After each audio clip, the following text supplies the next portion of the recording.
Hello everyone, Assalamu alaikum. Welcome back to Contemporary Knowledge with Mahin Khan. I hope you guys are fine and doing amazing in your life. So today I'm back with another topic, and today's topic is about how to be polite and show respect in English.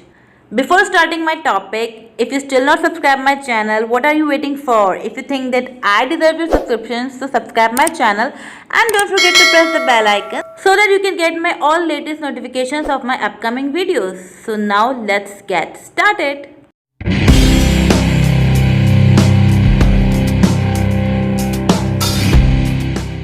Today we got to know about 12 English expressions that help you to sound polite and respectful in English.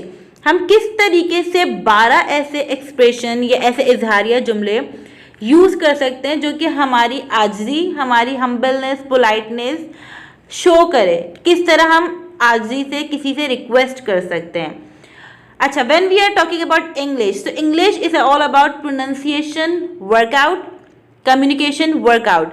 क्योंकि हमारी जो language है वो native English नहीं है। I myself Urdu speaking, but there are so many people who speak Punjabi, Balochi, Hindi and so on and so forth. But here I ask you, when you have to become polite, what you have to do? अगर आपको किसी के साथ polite होना है तो आपने क्या करना है? आप या तो request कर सकते हैं, number 1 make request, number 2 offer suggestion, number 3 say what you think, and number 4 say no. Urdu में हम अपनी पोलाइटनेस कैसे जाहिर करते हैं? अरे मेरे प्यारे भाई ये कर दो, यार प्लीज़ ये कर दो ना, यार मेरे प्यारे भाई नहीं हो, अच्छे दोस्त नहीं हो। मतलब हम कुछ भी यूज़ कर लेते हैं अपनी लैंग्वेज में अपनी पोलाइटनेस शो करने के लिए। But when it's come to English, हम किस तरह इंग्लिश में अपनी पोलाइटनेस शो कर सकते हैं? तो आज हम 3 सेट्स पढ़ेंगे। You have to do 3 sets of 4 English phrases. 4 phrases होंगे जिसके 3 सेट्स होंगे। You are going to practice each set 3 times. आपको हर फ्रेज को 3 times मेरे साथ रिपीट करना है, या ऐसा कर लेते कि मैं एक दफ़ा आपको बता दूंगी, उसके बाद आपने उस सेंटेंस को 3 times रिपीट करना है। As I told you, it's a workout. Now let's move ahead. Set number 1, polite request. जब भी हम किसी को रिक्वेस्ट करते हैं तो हम कह देते हैं can you help me, can you do this for me, can you give me a favour, या would you help me, could you help me. इस तरीके से हम पोलाइट रिक्वेस्ट कर देते हैं। लेकिन अगर बात की जाए मज़ीद पोलाइटनेस की, फर्दर मोर हम उसमें अगर अपनी पोलाइटनेस जाहिर करना चाहें तो आप किस तरीके से करेंगे? Number 1, could you mind helping me, would you mind helping मी। हमने यहाँ पे क्या चीज़ का इजाफा किया है? माइंड का। पहले हम क्या बोल रहे थे? Could you help me. Now here what we are saying, could you mind helping me. तो इस तरीके से हम इस फ्रेज को यूज कर सकते हैं। Now you have to repeat this phrase 3 times. Hurry up. Done it? It sound good. Now number 2, if it's okay with you, how we use this phrase in our sentence? If it's okay with you, could we open the door? Now what we use here, we, it's an indirect sentence. हम जब किसी को इस तरीके से बोलते हैं तो हम डायरेक्टली उसका नाम नहीं ले रहे होते, हम इनडायरेक्टली एक रिक्वेस्ट कर रहे होते हैं ताकि सामने वाले को बुरा ना लगे। Now could you mind repeating this sentence 3 times? अब आपने देखा मैंने जो पहला वाला फ्रेज जो यूज़ किया था उसको मैंने आपको रिक्वेस्ट करने के लिए यूज़ किया है, क्योंकि चाहे मैं हूँ चाहे आप हैं, पोलाइट रिक्वेस्ट हर किसी को करनी चाहिए। तो now repeat this line, if it's okay with you, could we open the door.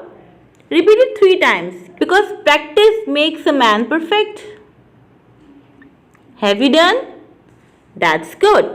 Number 3, if you get the chance, how we use this phrase?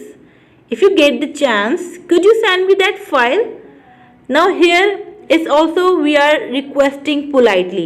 हम यहाँ पे भी अपनी एक polite request जाहिर कर रहे हैं कि अगर आपको मौका मिले तो क्या आप ये काम कर सकते हो, या ये फाइल सेंड कर सकते हो, या कुछ भी कर सकते हो। Now repeat this phrase 3 times. Have you done? Sound good. Number 4, when you have a minute. How we use this phrase? When you have a minute, would you send me that file? इस तरह भी हम polite request कर सकते हैं. These are the 4 ways which I really love to use. If you think there are other ways, send me down in the comment box. Set number 2, polite suggestion. हम politely suggestion कैसे किसी को दे सकते हैं. अब हम ये कह रहे हैं ये चीज़ उठा के वहाँ रख दो. This is not a polite way. इसको हम पोलाइटली कैसे कर सकते हैं इंग्लिश में? Let's see. Number 1, what if. How we use this phrase in the sentence? What if we move it here. यहाँ आप सजेशन भी दे रहे हैं और साथ जिसको दे रहे हैं उसकी भी राय मांग रहे हैं, उसकी भी सजेशन मांग रहे हैं. तो इससे ये होगा कि सामने वाले को बुरा नहीं लगेगा. Now repeat this sentence 3 times. What if we move it here? Have you done? That is good. Number 2, how about? How we use this phrase in the sentence? How about we put the table in the corner? This is also a way you can make a polite suggestion. Now repeat this line 3 times. As you know, workout helps you a lot. Done? Now number 3, why don't we? अब हम इसको किस तरह use करेंगे? Why don't we take a break? This is also a way to make a polite suggestion.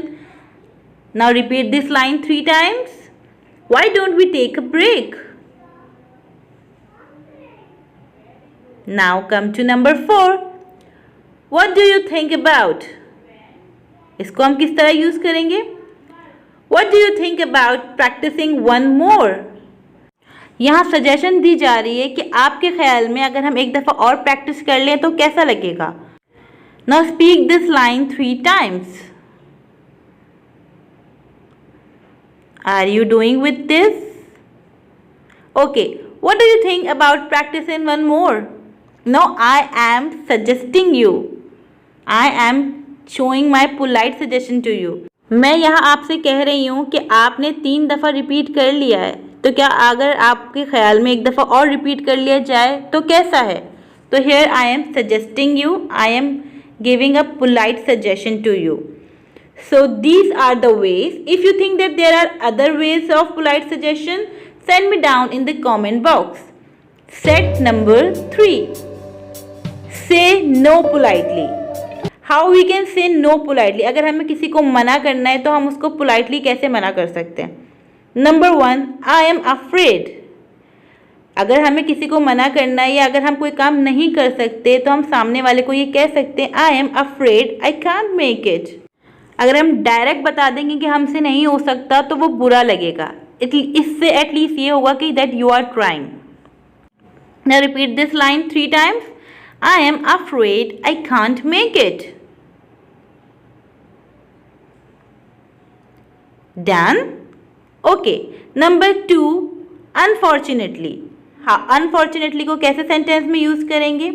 Unfortunately I can't make it. मतलब मैंने करना तो चाहा बट अनफॉर्चुनेटली मुझसे नहीं हुआ. तो जब हम किसी को मना करेंगे या अगर हम किसी को बताएंगे कि हमसे नहीं हो पाया तो उसको पोलाइटली बनाने के लिए हम ये फ्रेजेस यूज करेंगे. I am afraid unfortunately. Now repeat this line. Unfortunately I can't make it. Done? Okay. Number 3, it unlikely.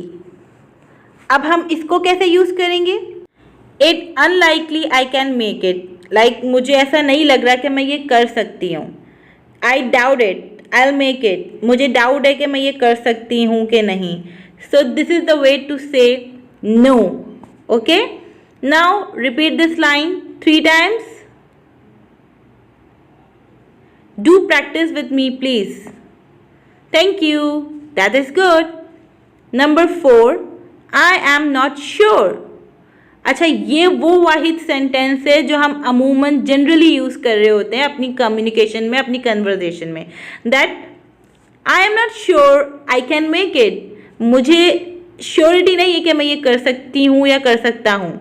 This is the sentence we use most of in our sentences. I'm not sure I can make it.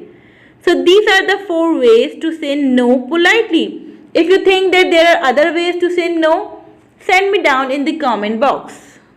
So I am done with my topic. I help you learn few ways to make yourself express politely in English. Today, which one is your favorite expression? Which one is tricky? Which one is tongue twisted?